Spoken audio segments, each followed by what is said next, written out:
Mary was 18 years old and lived in a big house. She had a huge room, but despite having everything she could ask for, she was not happy. Mary had a secret she was too embarrassed to share. But keeping it hidden meant no one could help her. She tried to act normal, forcing a smile whenever her parents asked if something was wrong. "I'm fine," she always said. But she wasn't fine. Mary had dyslexia. Reading and writing were a daily struggle, and no matter how hard she tried, the words never seemed to make sense. She felt different from her friends, afraid they would judge her if they found out. So, she hid her difficulties, but her grades began to suffer. She avoided reading in class, faked sickness during tests, and did everything she could to keep her secret safe. Mary loved stories, but reading them felt like an impossible task. She longed to read like her friends, to lose herself in books the way they did. But every attempt ended in frustration. She felt alone in a world filled with words she couldn't understand. One day her teacher, Mrs. Jones, noticed something was wrong.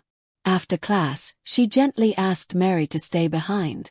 Mary's heart pounded. Was she in trouble?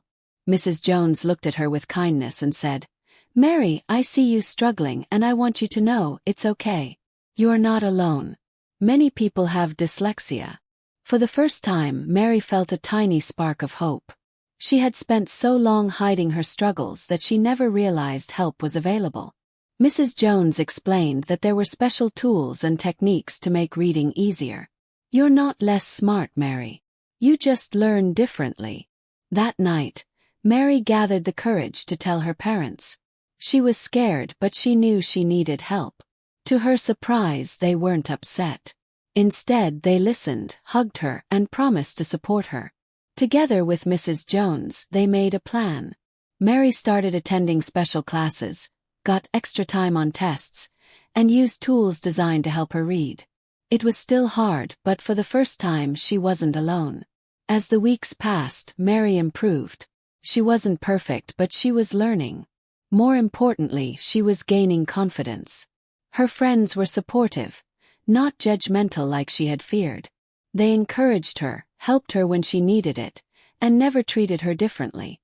Slowly, her grades improved, and she started enjoying reading again. She even found books she loved. Mary realized that dyslexia didn't define her. It was just a part of her, like her love for painting and music. She set goals. She wanted to graduate with good grades, go to college, and one day become a teacher. She wanted to help kids like her, kids who felt lost and alone. Years later, Mary achieved her dream. She became a teacher, just like Mrs. Jones. She saw herself in her struggling students, and instead of letting them feel isolated, she helped them the way she had once been helped. One day, a shy new student named Jake entered her classroom. Mary noticed his hesitation, his quiet struggle. After class, she gently asked, "Jake, do you need help?" At first, he hesitated, but then he nodded. "I have dyslexia," he whispered. Mary smiled. "So do I. And trust me, it doesn't have to hold you back. Let me show you something." With her guidance, Jake improved.